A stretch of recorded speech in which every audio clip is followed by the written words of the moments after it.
Welcome back, everybody. You're watching Sport Federation TV, and of course, if you've been watching the show, you will know that we speak about all the different sports in the Western Cape, across the province, across the districts, but specifically we look at the codes that are the official codes in South Africa that are, of course, affiliated to SASCOC. There's 76 different sport codes, and if you've been watching the show, you will, of course, know that we quite often uncover some fantastic stories about the various disciplines within the sport codes.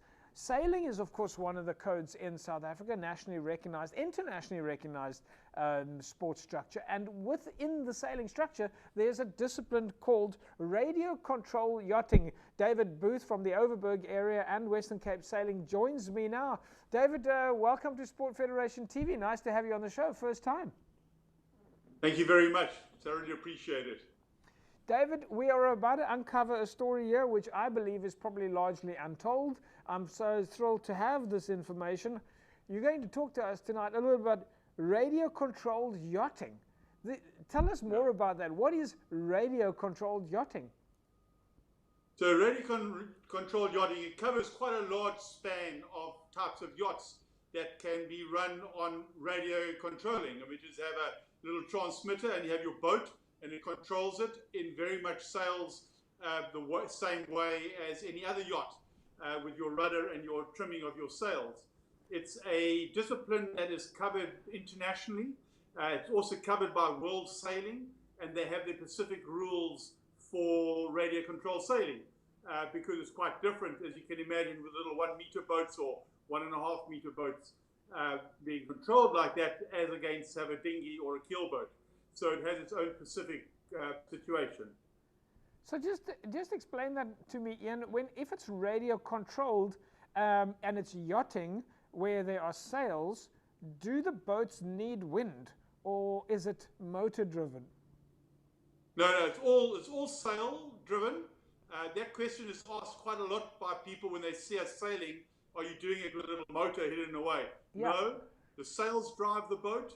And all that the controller does, or the sailor, is he's standing on the shore, his boat is out on the water, and he has his transmitter, very much like if you do a drone. So the way you fly a drone, we actually then sail a boat. We move the rudder, and we adjust the sails to the wind conditions. So in this case, the captain of the yacht is actually standing on the shore, and the boat is in the water. Exactly. All right. So no, he's standing on the shore, and he's walking up and down the shoreline, because if you're racing, you're sailing it around marks out on the water, and then you need to have good visual so you don't miss the mark or hit the mark. So what does the captain do if the wind drops?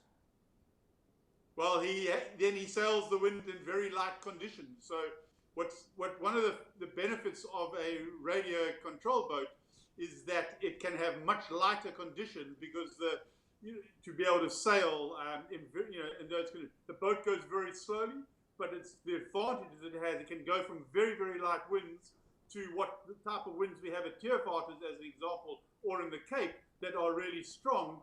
And all we do is we reduce our sail area by having different rigs, and then the boat sails. So in the very light wind that you refer to, we have a big sail. And then as it goes up to gale force, so we reduce sails to have a handkerchief, so to speak.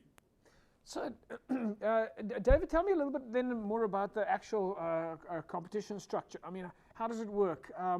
You're obviously at Teervaarters Kloof, and I'm assuming that there's radio-controlled yachting or radio-controlled sailing also around the rest of the country.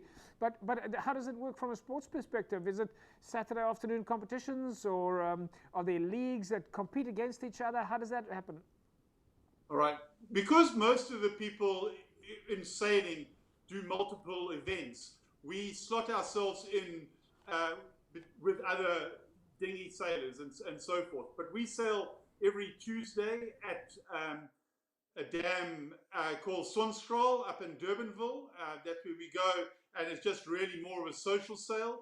And then on the weekends, and it's normally our Sundays, that we either will sail at, because we've had these problems with the water at Milton Aquatic Club.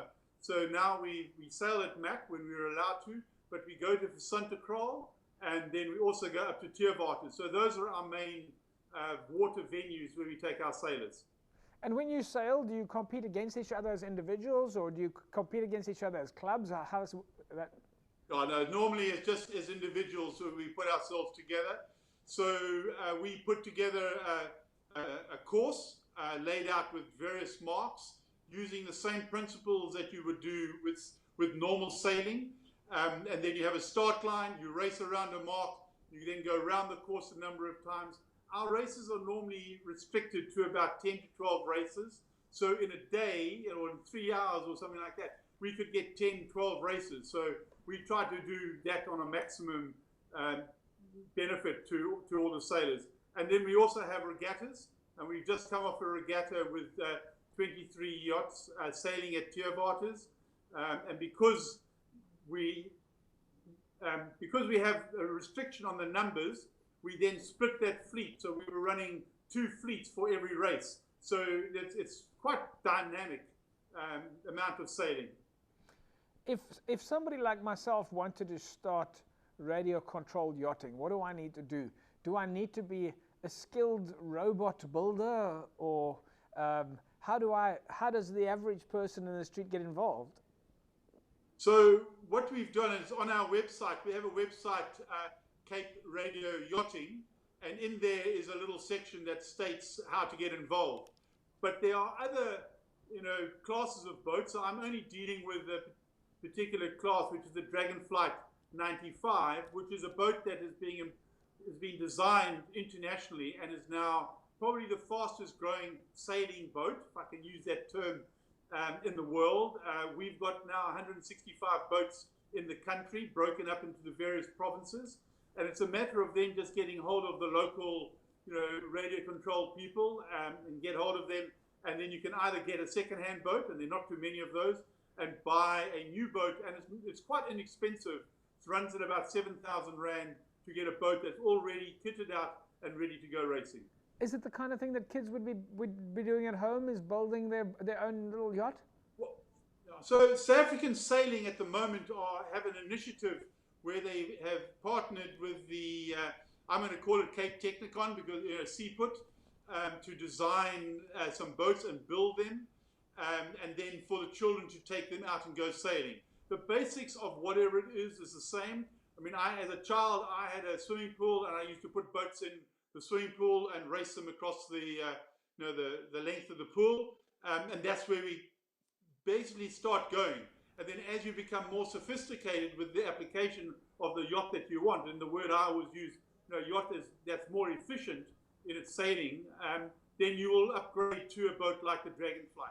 But there are other boats that you can use, but children certainly can put them together and whet their appetite, so to speak.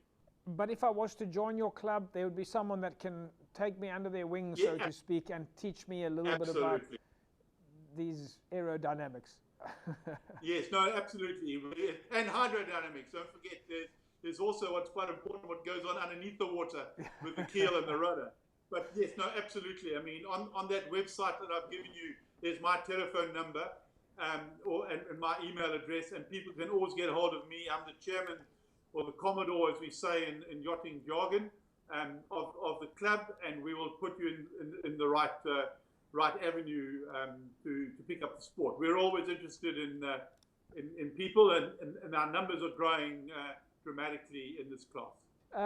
David, we'll leave it at that, and we'll say thanks for chatting with us. We can't wait to find out more. We're so happy to know that radio-controlled yachting is active, and that there's yet another sport for people to do in the province. Yeah, for the armchair sailors. For the armchair sailors, and for those of us walking around the side. David, we'll leave it at that. Thanks very much. Fantastic. Right, folks, well, there you heard it.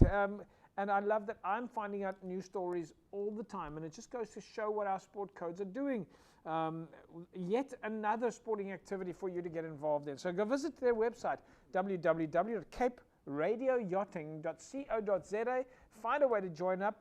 We know that the kids love playing with radio-controlled devices, from yachts to cars to aeroplanes, and certainly you can get involved with the radio-controlled water sport here. We'll take a break. When we carry on, carry on talking sport in the Western Cape. Back in a sec. Do not go away.